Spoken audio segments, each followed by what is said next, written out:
I'm a skateboarding, hip-hop, hardcore punk foodie.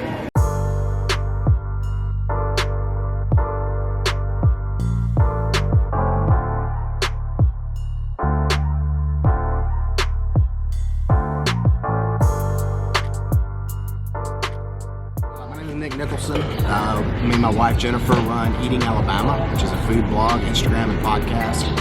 We started about 2018. Basically, our goal is to go around the state of Alabama and kind of showcase restaurants, both popular ones and some of the mom and pop ones. One of my real passions is to kind of give the voice to some of those mom and pop restaurants that are in rural parts of the state that don't have a social media presence. I'm an old school skater from the 80s. I don't skate as much as I used to.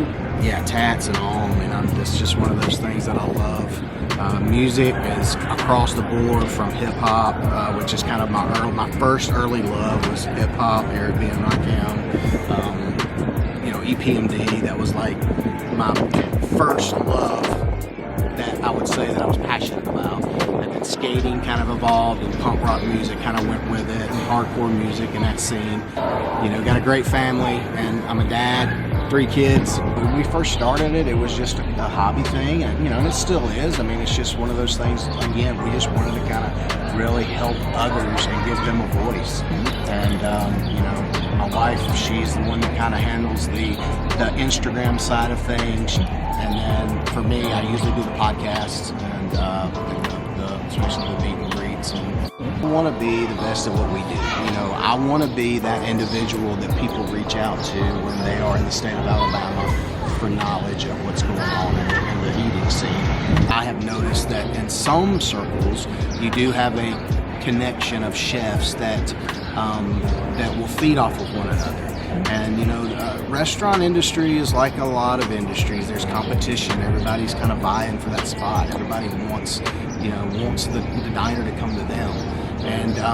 And so one of the things that I've enjoyed seeing is finding these little pockets of community of chefs that are getting together and kind of helping each other out, and doing some competitive kind of friendly competitions and trying to give back to the community in that aspect, because when you have that competition, your level's going to go up. Everybody knows if you're doing one particular thing, you're kind of stagnant. But once something else comes in and they kind of kick it up a notch, well, then now you got to kind of go head to head with that, and you got to better yourself.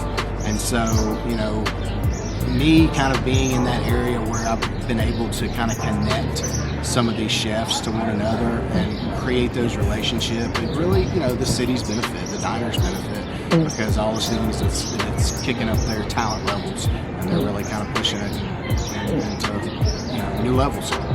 You kind of come up with kind of a plan when you first start out, and once that plan starts to come into fruition and you start seeing, again, this community kind of grow within what we're doing with Eating Alabama, it's like, I don't know, it's just kind of mind-blowing that what we're doing, I guess, is kind of a thing that I wanted to do, and I hate to say that I didn't expect that I would do it, but maybe I didn't expect to be so quickly. Maybe it was, in a way, maybe I thought it was going to be years down the road, where instead it's been 1 to 2 years, since we started, and here we are kind of on the ground running.